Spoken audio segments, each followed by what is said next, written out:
জনগণ ক্ষমতা দেয় না, এটা আমরা রাতের নির্বাচনে বুঝছি যে হ্যাঁ আসলে ক্ষমতা আমরা হাতে আর নাই। এখনকার যাদের বয়স 30-32 তারা ভোট দিছে কয়বার? কেন্দ্র তো যায় না জীবন। 18 বছর বয়সে ভোটার হয়েছে না? তো গত 16 বছর 15 বছরে ভোট হয়েছিনি, ভোট দিত। তার হাতে ক্ষমতা কই? প্রমাণ হলো জনগণের হাতে ক্ষমতা নাই।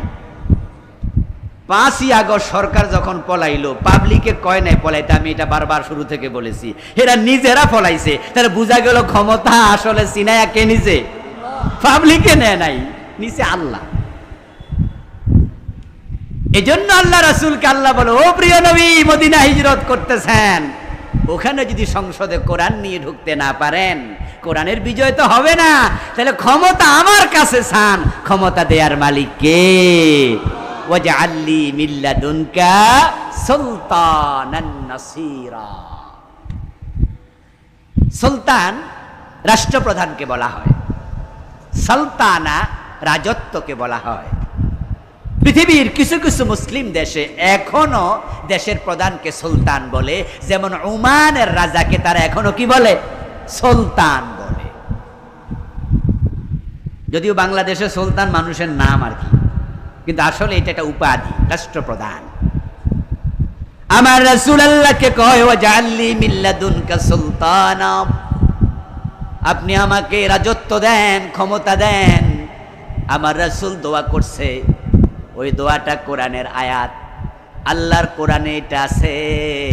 আমার রাসূল যদি ক্ষমতা চায় ইসলামের বিজয়ের জন্য, তাহলে আপনি উম্মত হিসাবে এই দোয়া করছেন কয়দিন? নিজের প্রশ্ন করেন।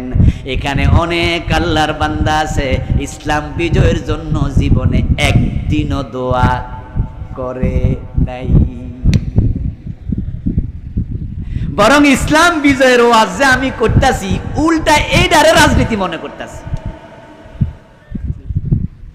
বরং হুজুর আইসে ওয়াজ করতে, উনি নামাজের ওয়াজ না করব না, উনি জিকির আজকারে না কইব, কোরআন শরীফ পড়বো আমরা, এইটা না শিখাইব। উনি ইসলাম ক্ষমতা, এত রাজনীতি। দেখেন আপনার কনসেপ্ট আর ইসলামের কনসেপ্টে কি ব্যবধান। রাসূল বলে আমার ক্ষমতা দাও, আর ক্ষমতাকে আপনি রাজনীতি ভাবছেন। আর যদি ক্ষমতা রাজনীতি হয়, এই রাজনীতি করা ফরজ।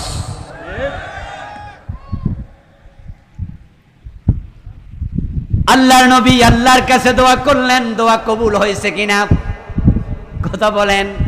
হয়েছে। অথচ এমন লোক দোয়া করছে যে লোক হিজরতের সময় কোথায় যাবেন জানেন না, কি খাবেন জানেন না, কার বাড়িতে গিয়া উঠবেন সেটাও জানেন না। এবং তিনি আত্মগোপন করে সাউর গুহার মাঝে 3 দিন ছিলেন, কোন রকম লুকাইয়া। আবু বকর সিদ্দিক তো বলে ফেললেন, তারা তো এসে গেছে, আমাদেরকে ধরে নিয়ে যাবে। ওই তো দেখা যায় তাদের পায়ের জুতা।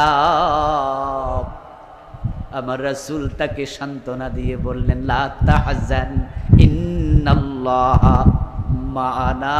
আবু বকর দুশ্চিন্তা করো না, আমাদের সাথে আছেন কে? যিনি গুহার মাঝে লুকাইছে। 2005-এ সে গুহায় আমি একবার ঢুকেছিলাম।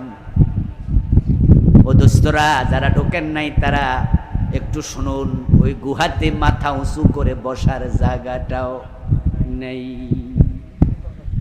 এত ছোট গুহা, আমি মাথা উঁচু করে বসতে পারিনি। 2 জন একসাথে ঢোকা যায় না, লাইন ধরে একজন একজন ঢুকেছি। আমি বারবার ভেবেছি আমার রাসূল সঙ্গী আবু বকরকে নিয়ে 2 জন কত কষ্টে বসেছে, মাথা উঁচু করতে পারেন নাই, মাজায় কত ব্যথা জানি হয়েছে। আত্মগোপনকারী নবী মুহাম্মদ, খাওয়ার খাবার নাই, থাকার ঘর নাই, পরিধানের কাপড় নাই। উনি বলে কিনা আমার রাষ্ট্র ক্ষমতা দাও। আল্লাহ চাইলে পারে। আল্লাহ আমার নবীর দোয়া কবুল করে ফেলেছেন। পথে থাকতেই মদিনায় পৌঁছতে দেরি, সবাই মিলে রাষ্ট্রপ্রধান বানাতে আর দেরি করে নাই।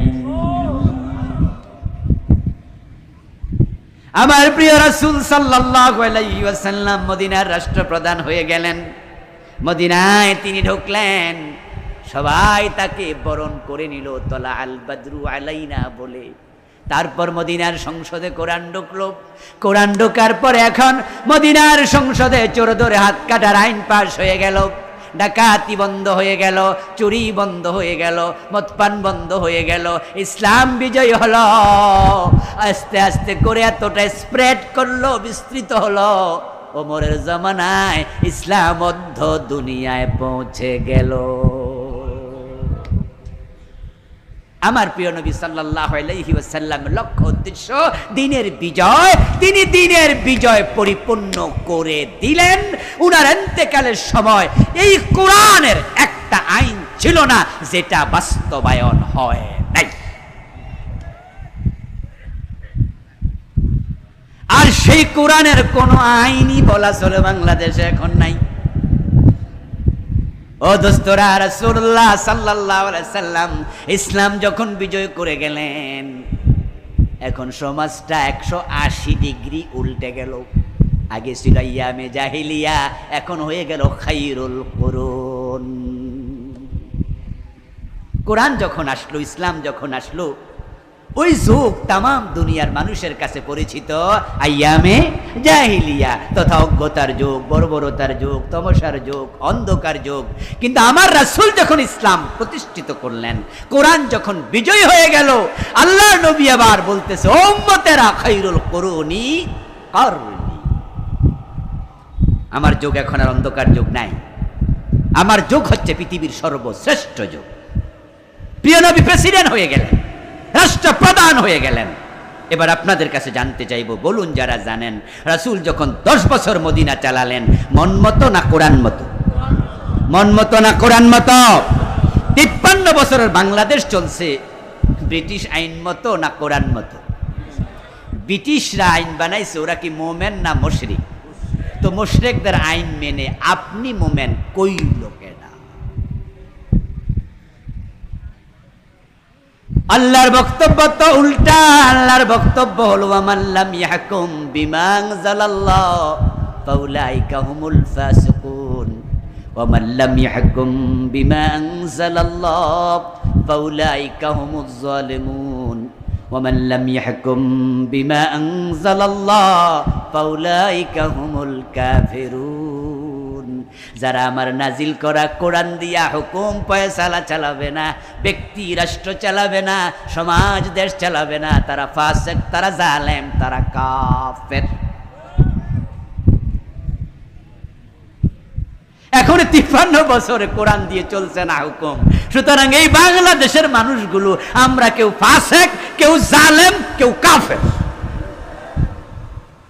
আল্লাহর কথা মিথ্যা নয়। এখন এই ফিস থেকে, এই জুলম থেকে, এই কুফরি থেকে বাঁচতে হলে একটা রাস্তা খোলা আছে, সেটা হলো এখন কোরআনের আইনের পক্ষে আসতে হবে। কোরআনের পক্ষে আসতে রাজি আছেন না নাই? আমরা যদি রাজি হয়ে যাই, বিপ্লব কেউ ঠেকাতে পারবে না। এবার সুযোগ আছে, এবার তাওবার রাজনীতি শুরু করে দেন।